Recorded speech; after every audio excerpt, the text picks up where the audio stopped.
And so, what's up guys? So karon na po mi dire sa boarding house sa akong classmate si Jansen Mabala, nag-CR ba siya. So karon amo ang buhaton kay gagama mong gud mig lesson plan dire kami upat kay klase na namo ugma gyud kami na magklase. Pero before ana mag-unboxing sa miyani unsa ka ni. Mag-unboxing na ana. Di ba? Sige. Unboxing na ta. Ate, makaulo kayo. Unboxing guys.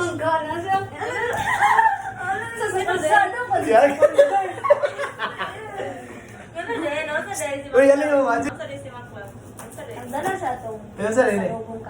Ay, isa ba ka rin?